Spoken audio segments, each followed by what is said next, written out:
All right, folks. Thanks for being here on a Friday night. That's dedication because it sounds like all of you were at the field session last night. All of you will be there for 7:30 kickoff tomorrow morning. So thanks for squeezing this in on a Friday night. We'll keep it efficient.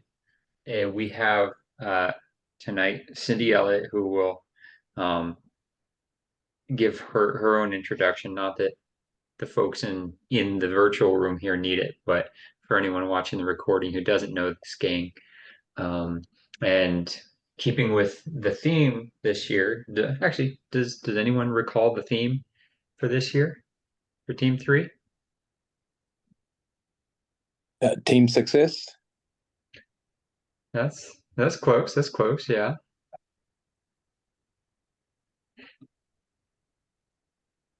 It is building a winning referee team.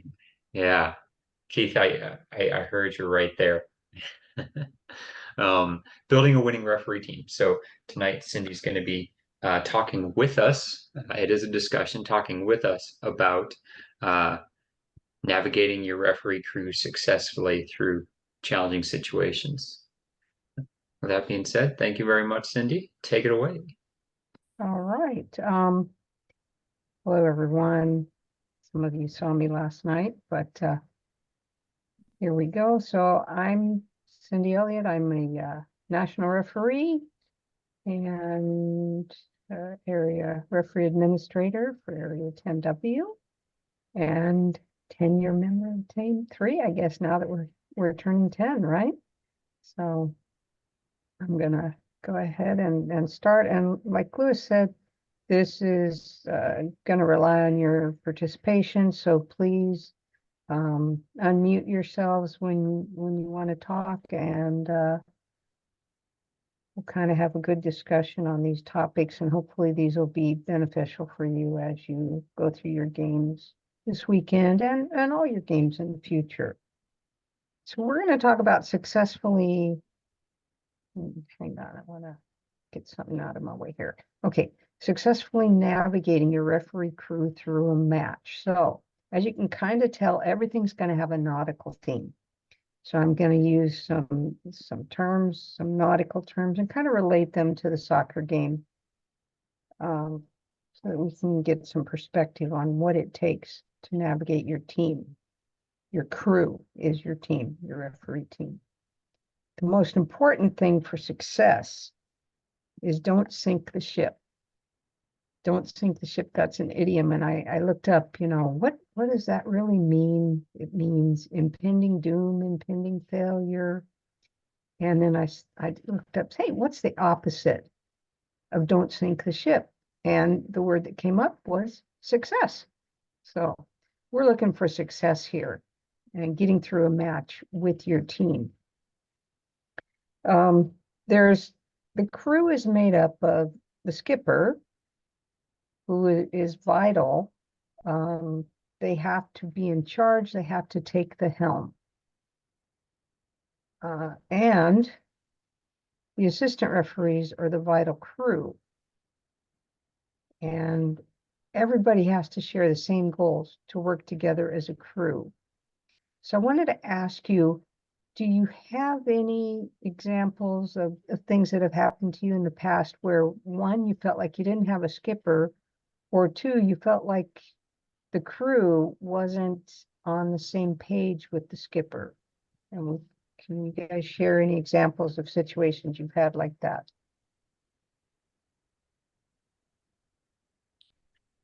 I can. Go ahead, somebody else. No, you go, Keith. Well, I can. Early on in my Team 3 time, I was with a referee who, now maybe we were on the same page, but I didn't feel like it. Essentially said, don't make calls as an AR. And, I guess that instruction was pretty clear, but I felt like we didn't really have the same goals, since mine was to participate as an AR and theirs was to run a game without a team. So that one wasn't very good. Mm-hmm. Okay, and well, I think Garth had an example? Yeah, I had a situation where the AR was insisting on one direction just on a throw in, and I'd already signaled the opposite direction, and kept insisting. So it was a little difficult situation there. I eventually went over and had a chat to him, and we kind of sorted it out. But it was a little difficult and tense and sort of embarrassing at that point. Mm-hmm. Okay.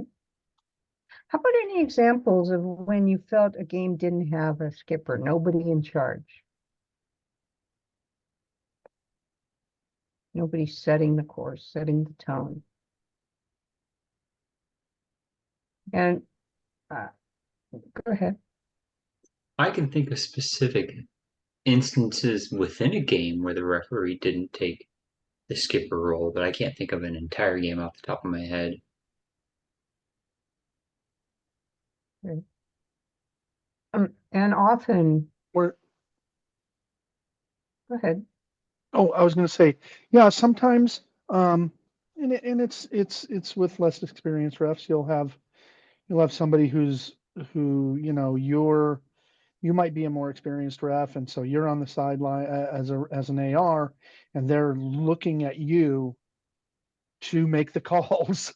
And you know, they're quite unsure of themselves, so they're kind of abdicating the responsibility for the game to the touch line, to the assistant referees. And you know, that's a time when and you know, I can't say that's the whole game, because that's a time you as a referee, as their assistant, can, when there's a break, you know, try to bring them forward and tell them, hey, you're the one who's running this game, you know, let's follow your lead.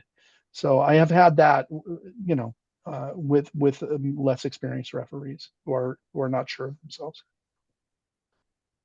Yeah, I think that's a good example in some cases, especially when you're a national referee and you're on a game with a regional or intermediate referee. They can become intimidated and afraid to make calls, and instead of making calls that they really would normally make, they look at you and they're trying to get your support, your buy-in, instead of just taking the lead. So I think that's a good example, Keith.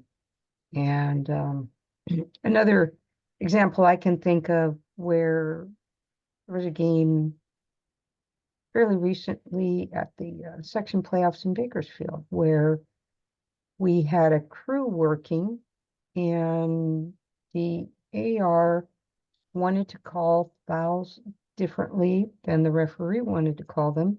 So the AR kind of took over and started making calls. And this led to unrest on the touchline, because then the teams started feeling that the referee was not in charge of the game, and so therefore must be incompetent, and it led to a spiraling effect of many unsatisfied participants in that particular match.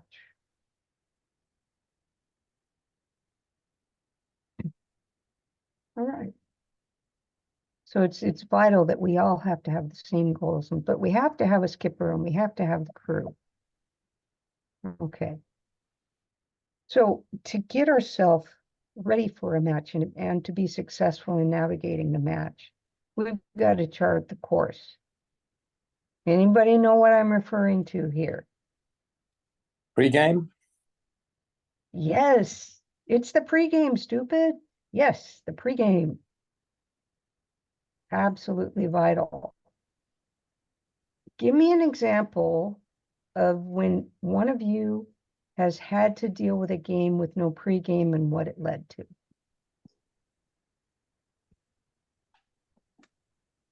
Well, I was in a game the other day. I got there just filling in at Oxnard. I was a few minutes late due to traffic, and so I didn't have any chance to have a pregame with the referee. I was an assistant, and so it was a little more difficult. We had no discussion of how we were going to record the score, how we were going to work together. So it was difficult. I did signal one foul, and then I think the referee kind of expected me to call more fouls, and he didn't call a couple of pretty obvious handballs and was sort of waiting for me to call them, maybe because I called the first foul. So there really wasn't much teamwork there or communication because we didn't have any discussion for the game.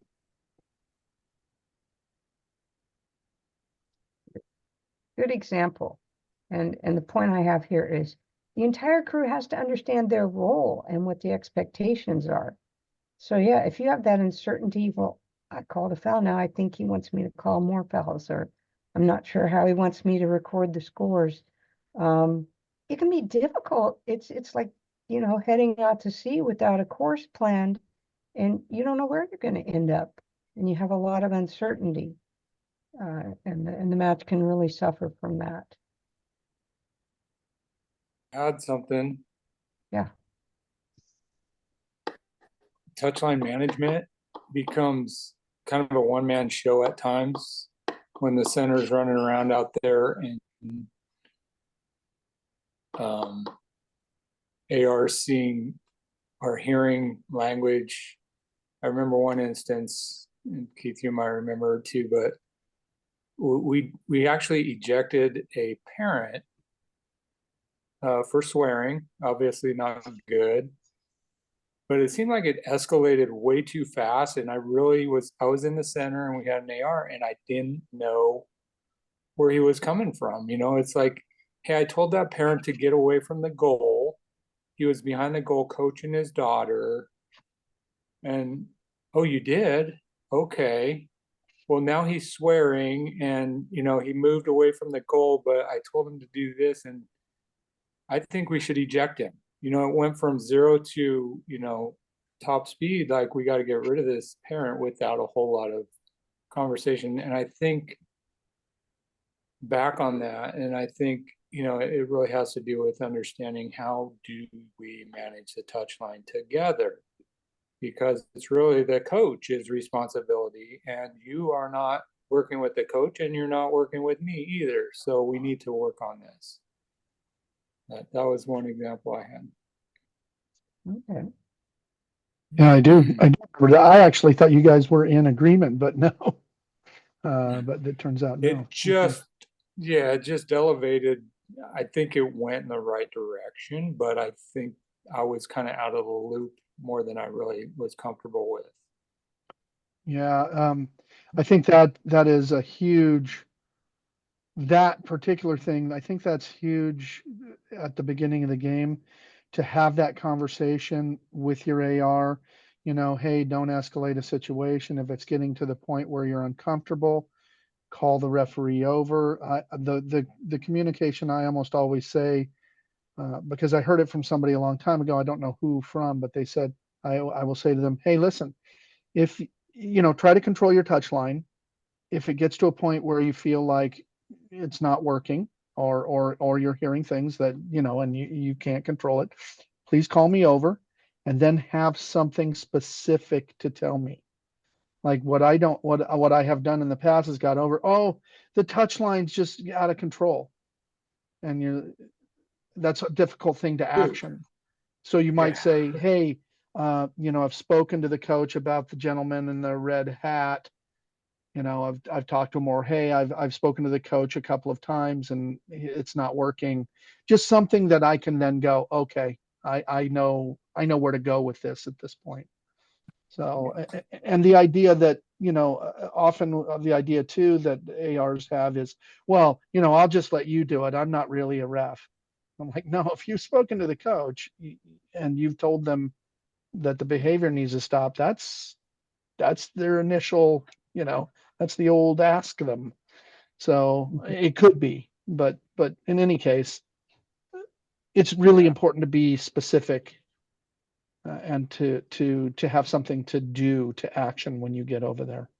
That's my opinion. Okay, so that's a very good example of how your pregame conversation can start that communication between the assistant referee and the referee, and can set the kind of the groundwork so that the assistant referee understands that they should get the referee involved and exactly what the referee is going to want from them. Keith gave specific instructions, what he wants when an assistant referee asks for help with the touchline.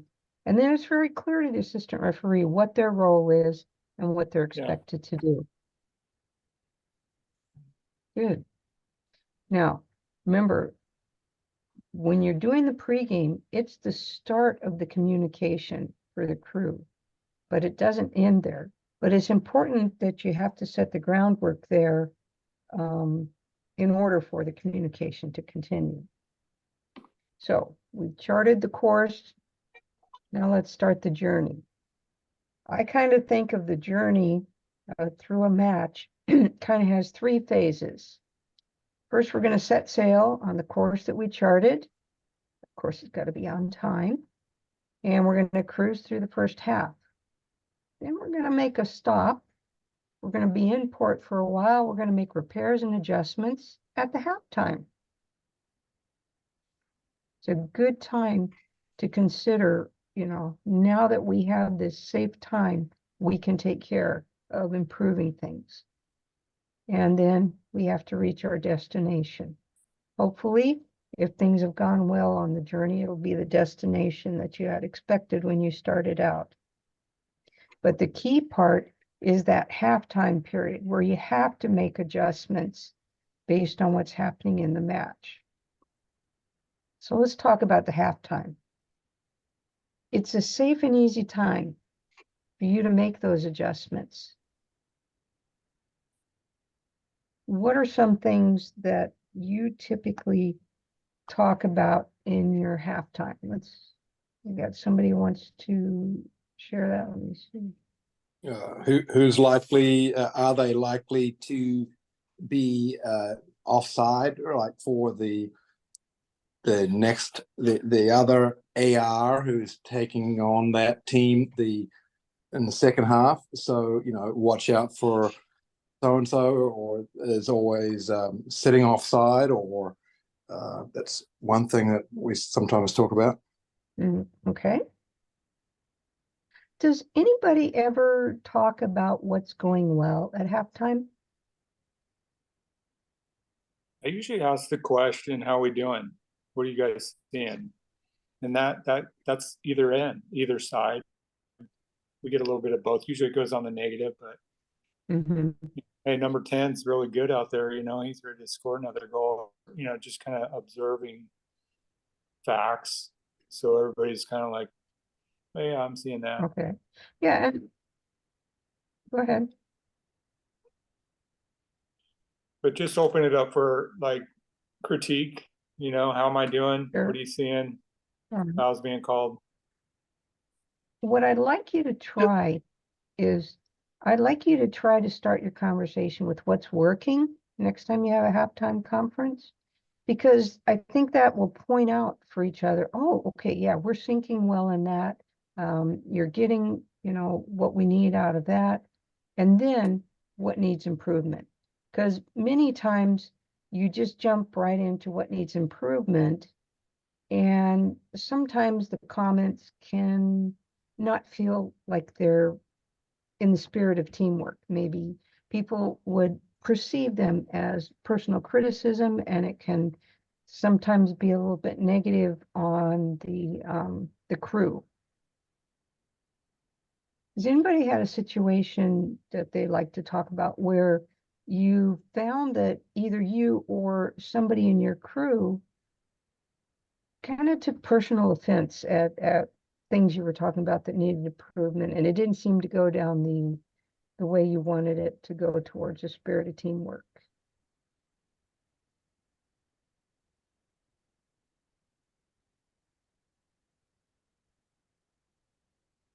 Probably have many instances of that, but I can't remember them.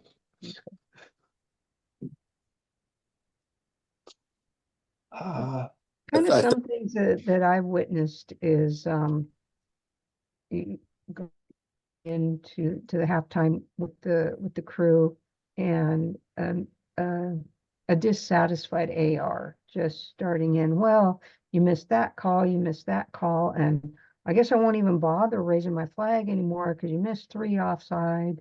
And it just kind of spiraled down from there.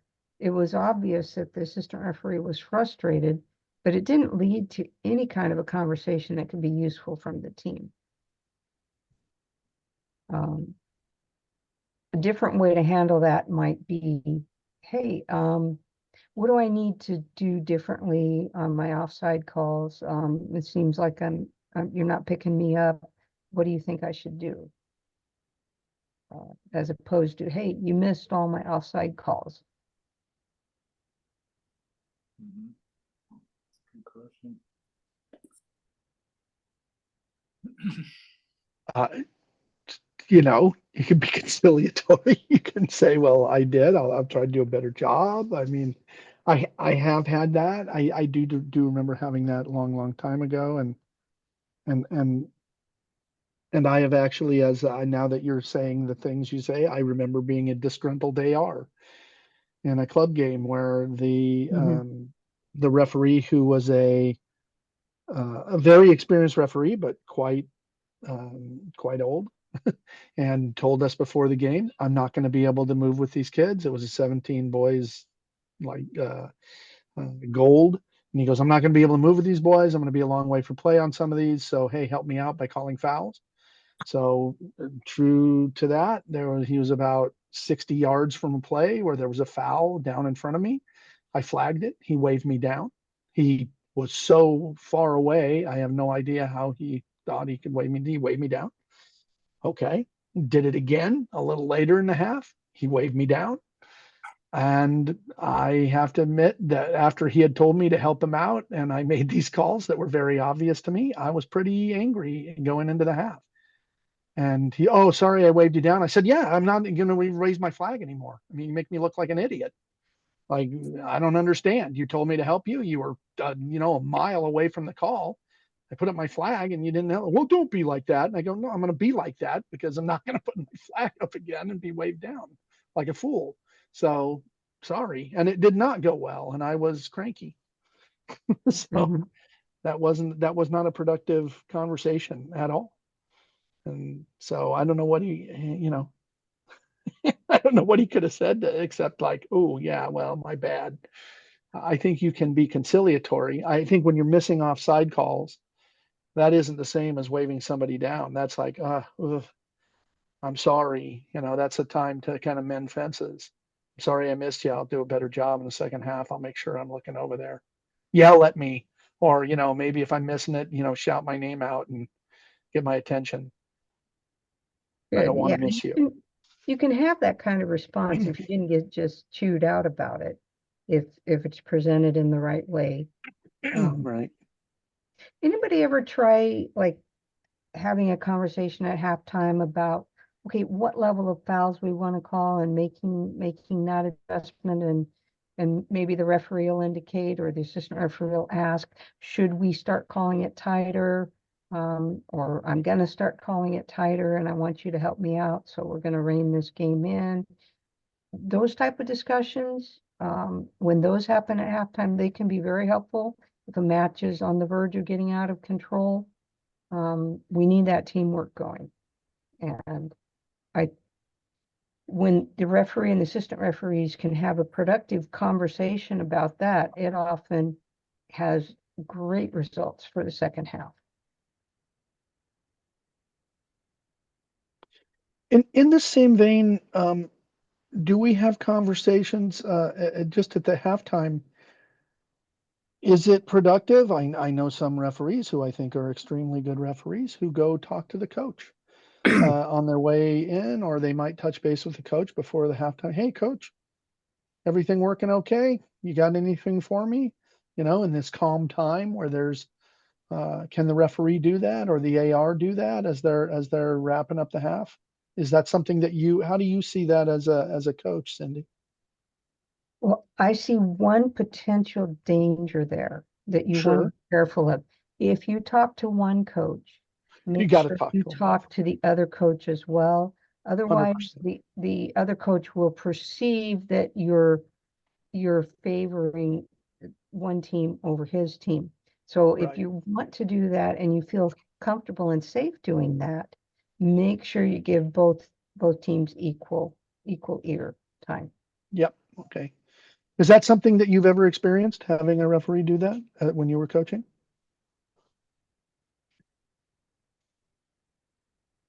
Maybe, but I can't recall it. So pretty rare. Yeah. The referee who told me that was David Praver. And, you know, I think he's I think he's a good one. Mhm. And, you know, I think it's sometimes a way to get that dialogue going. They see you as more of a collaborator than, you know, than you're at odds.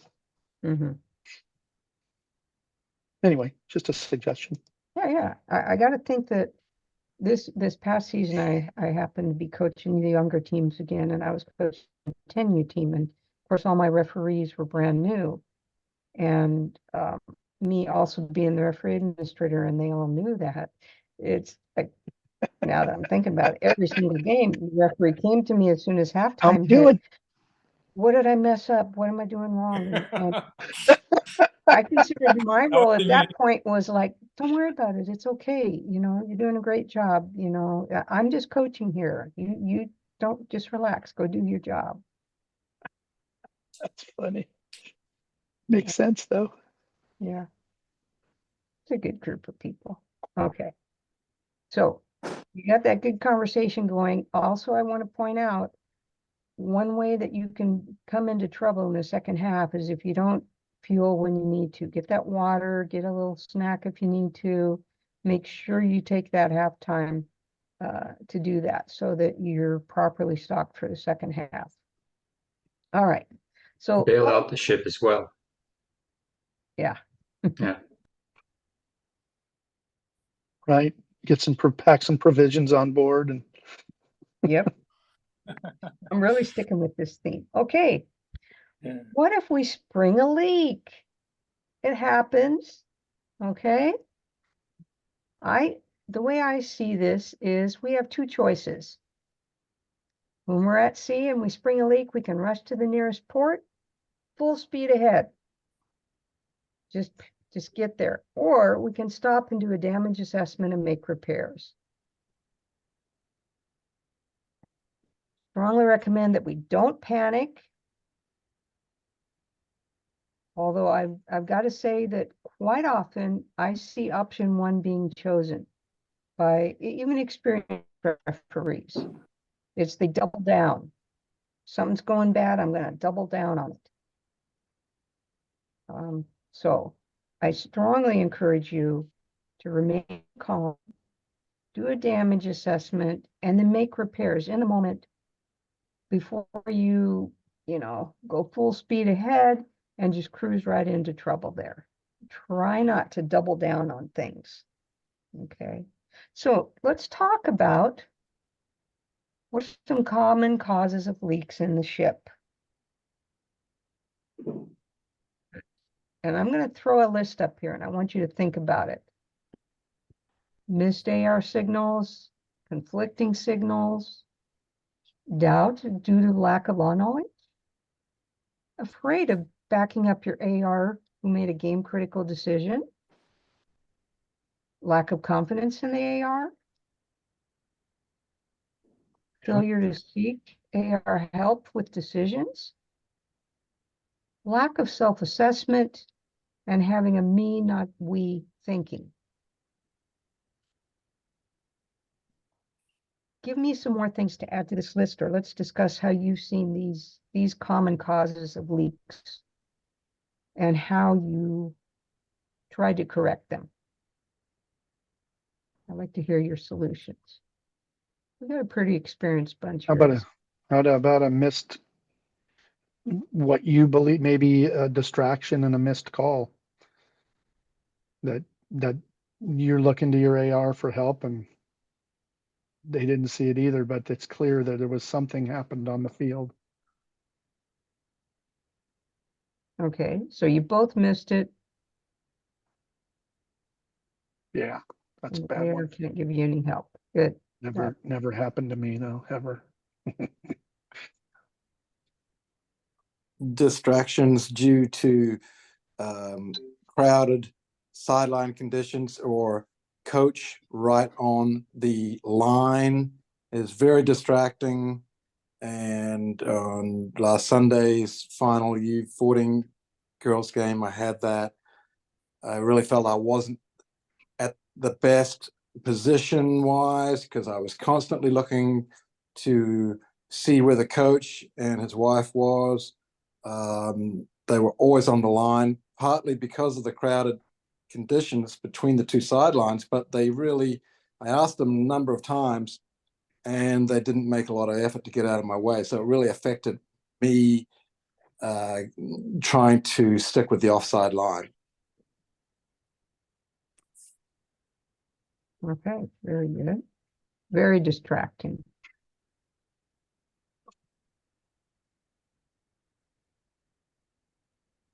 Have you seen examples of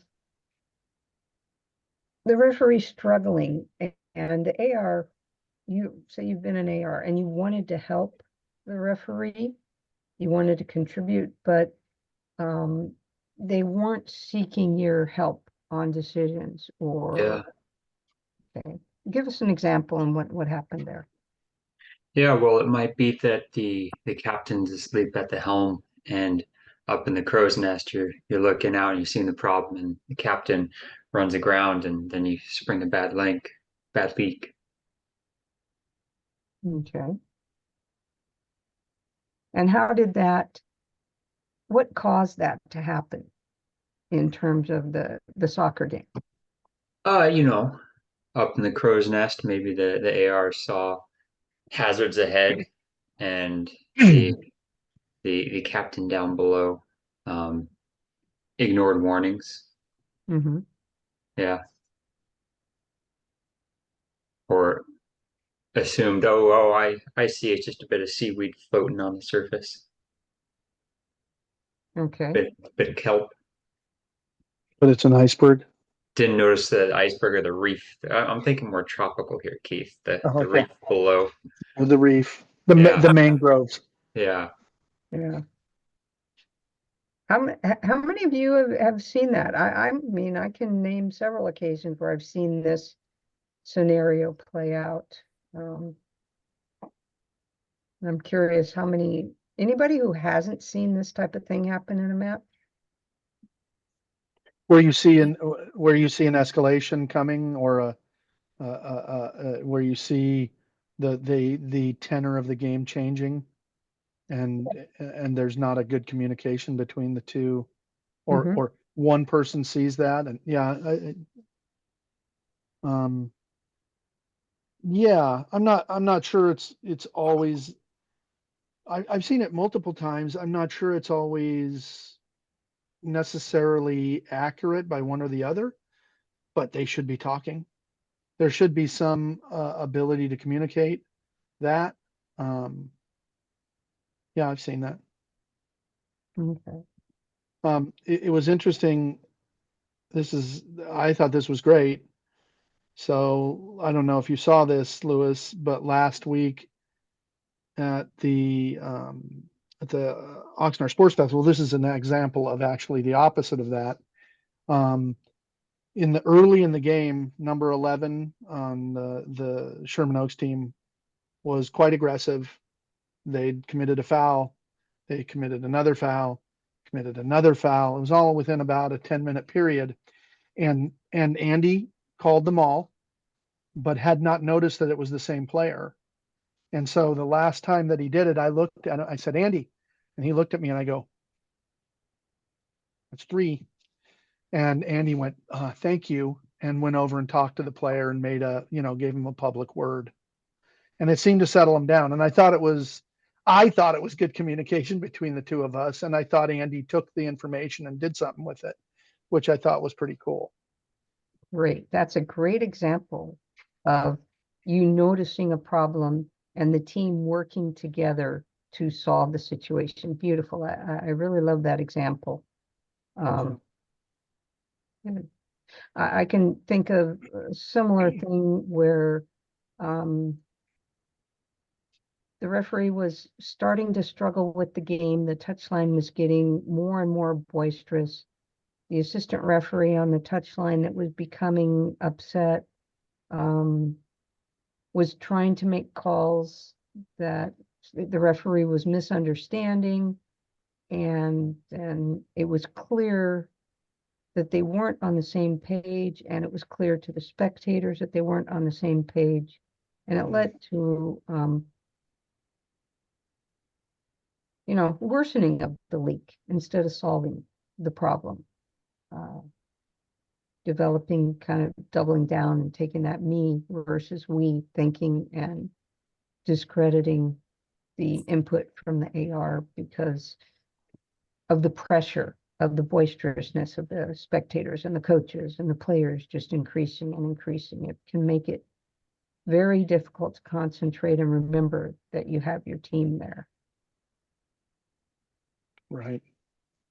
So let's talk about how we can do damage assessment.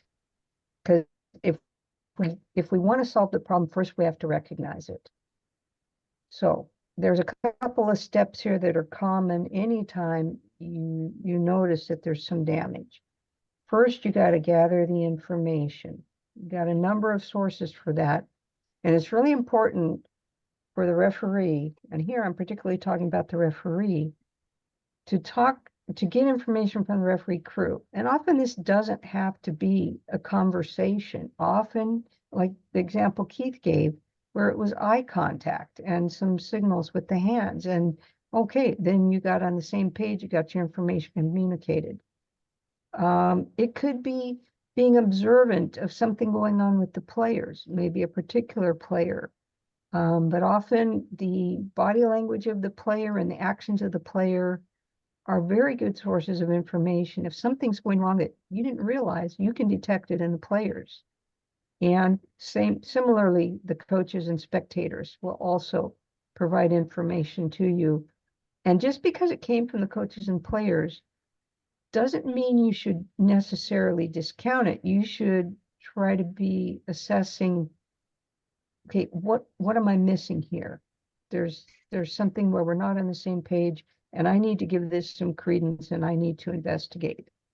And one of the most important tools we have for this is asking questions. And Keith, you'd mentioned at halftime, asking the coaches, how we doing? How about maybe asking the players at a calm time, hey, how's it going? Think you're doing good here? Is there something wrong? Or, you can ask the players. You can also, with your eyes and with signals, ask the assistant referee for feedback. But if you close off that source of information, it becomes almost impossible to assess what the damage is. So we got to recognize it to start solving the problem.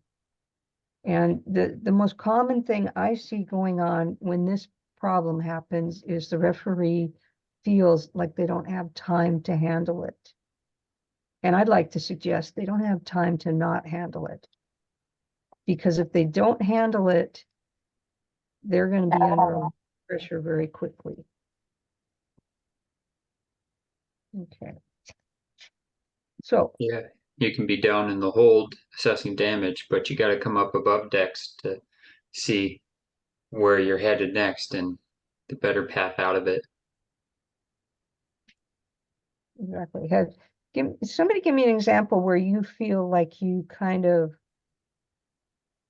sensed that there was some sort of a problem, but you just decided, well, I don't have time to solve this. We just need to get through this game. Let me dig in your memory and give me an example of that. Well, I've heard coaches call out, call it both ways, that kind of thing, and maybe when you hear that once or the second time, you need to address that coach rather than it getting worse as the game progresses. and I didn't do that in that time. I sort of ignored it, and it tends to get worse rather than better if you don't address it. Okay. I think and I just want to reinforce that. I think we all have oh man, do I have to go deal with that now? Right away? Really? Oh my goodness. Do I really? And you don't. And that does start that's a cannonball through the side of the ship. I mean, you need to, and I'm going to go back to Mark Zavala, who said, you got to stop that. I want you to stop that right away. That's something that we're not going to tolerate. And I was like, or not, it's Savala. I always get his name wrong. Anyway, but when he said that, and I was like, wow, okay, that's important. And Tom Cornwell says, what you don't correct, you encourage. And so I think that's an important thing. You're not correcting it. Why would I? Players test you, coaches test you. They want to know the limits of what you're going to accept. And if you accept that, they're going to think that that's okay. And you don't have to lose your cool or anything, but you do need to go. I mean, I think that's the one thing about the referee crew. We have to stay calm. And that's the thing that I'm trying to do and have tried to learn over the years, to be calm and just go, hey, coach, let's not have that. That's not okay to say. Let's work together. I really love Garth's attitude, usually with coaches, is a really good one about stewards of the game and stuff, and I really like the way he approaches it. So anyway, that was a long-winded defense of that. Yeah, I'll add a little bit. I mean, we're going back on some experiences that we've dealt with in our region with Keith, but just knowing the urgency, the game had amped up a bit to get towards the end of the game, and parents are now making the calls, and they're not even really, I was center reffing 14 boys, and the game's kind of like running itself almost, in a sense. I'm making the calls, but it's like the wrong person's picking up the ball because the parents are like, that's our throw in. And I'm like, hold on, it's not your throw in. So it was just learning from experience how important it is to direct that to the right people. It's like, why is this game out of control? Well, I didn't address it. I didn't stop the game and tell the coach what I needed him to do. I needed him to control his touch line. And so in the heat of the moment, I'm not thinking that. Now I am. It's like, I don't want to go down that road again. I need to make sure those touch lines are not making those calls and bring it back. But at that stage of the game, it was like, end of the game, tie game, anybody's got, who's going to win, and so involve it, just taking that deep breath. It's like, timeout. We got to go talk to the coach, come out. I did that, but I didn't give him specific instructions. I needed him to control his touchline. I'm like, your touchline needs to stop. And he looks down there and it's like, who is it? I'm like, well, it's that lady. He's like, okay. He just looks at him. I know. And now it's like, no, I need you to go down and tell her to stop countermanding, making calls. And I did that the next season, and it was like, boom, touch lines are like, hey, we're not supposed to do that. So problem solved. But it was like, that was not a good experience as a center ref, letting that get so far down the line. And then you learned how to head off the mutiny. Yeah. Yeah, very good. Taking that control. Yep. Okay. Can you see how all of these causes and this is particularly focusing on what's going on within the crew itself. If the proper assessment is done, these can all be prevented. And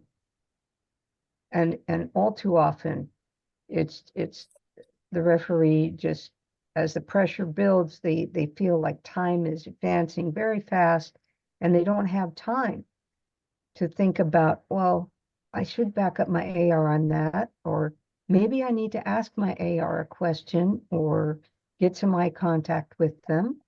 Maybe I need to check. I'm not sure if I did that right. I need to get confirmation from my AR. Or maybe my AR is seeing something that I'm not seeing because things are escalating in this game. So those are all very good self-assessment questions when you're a referee that you can kind of ask when things start to go south, what can you do? And then there's the opposite situation. If you're the assistant referee and you're on this crew and you're observing this happening, how can you address the problem if the referee won't seek your input? I want to discuss that topic for a minute. Anybody got ideas on how you can communicate that there's a leak to the referee, to the skipper?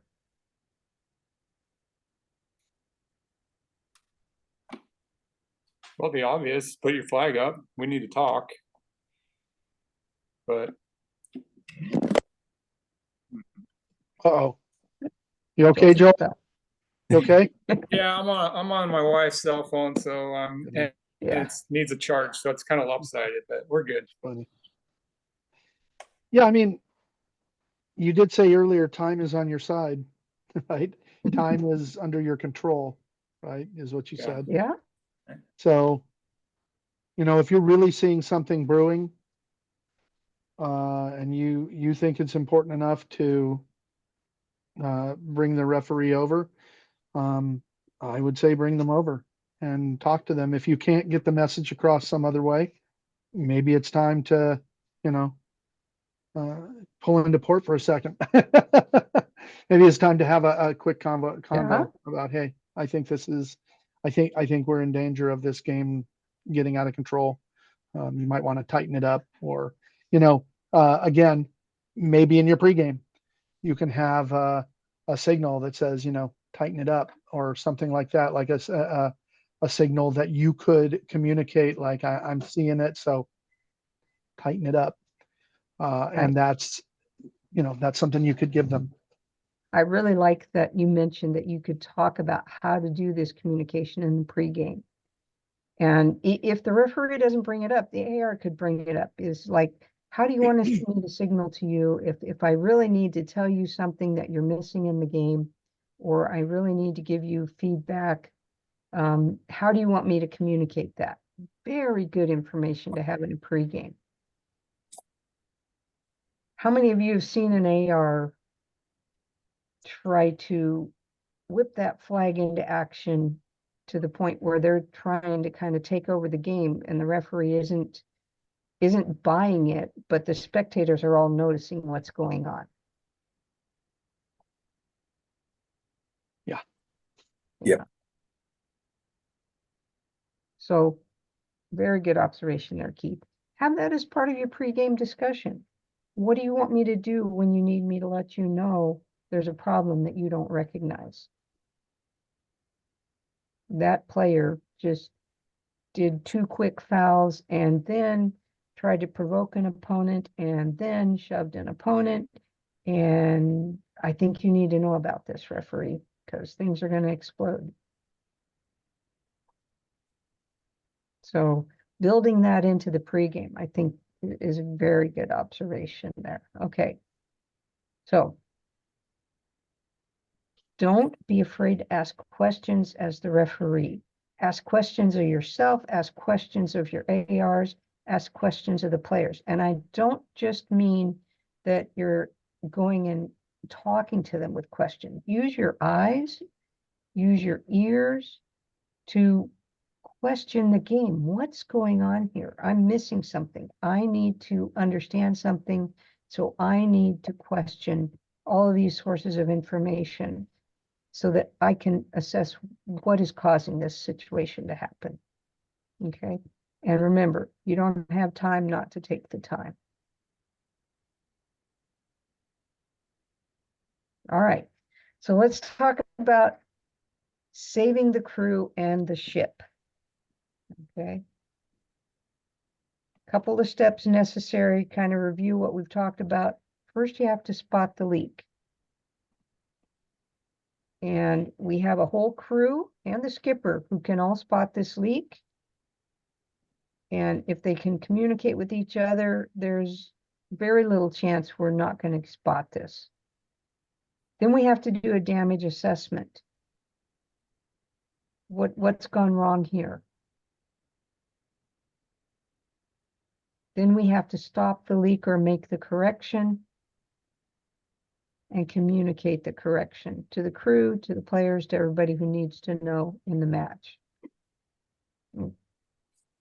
Joel's example, when he talked to the coach and then gave him specific information, that parent right there needs to stop trying to make the calls.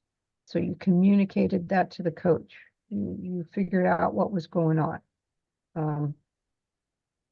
Let's Keith's example. He figured out that we had a potential problem brewing because player number 11 had just committed 3 quick fouls and something was going to happen, maybe retaliation, and the referee hadn't realized what was going on. So he was able to communicate that information to the referee, who could then make the correction and speaking to the player. So these are critical parts of saving the crew and the ship. Anybody have any success stories? I really like, Keith, your success story. Anybody have other success stories that you want to share, how you've been able to work as a crew to spot a problem, assess it, and figure out a solution for it?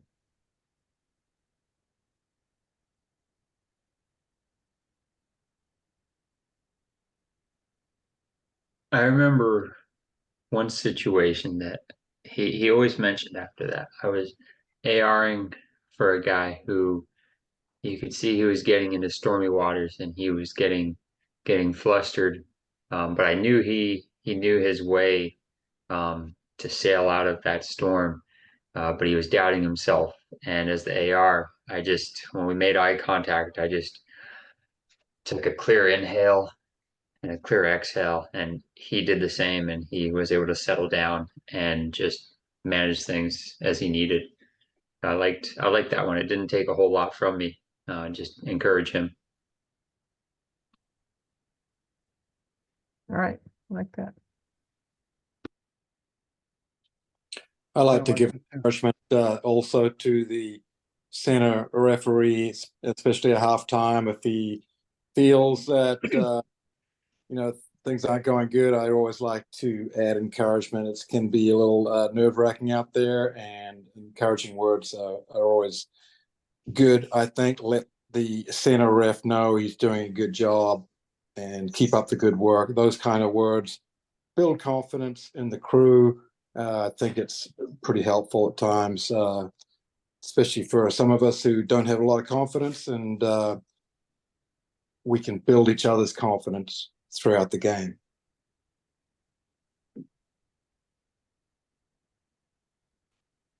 Yeah, how about a nice thumbs up sometimes when you're checking, when I'm a referee and I look at my ARs and I see a thumbs up, that really makes me feel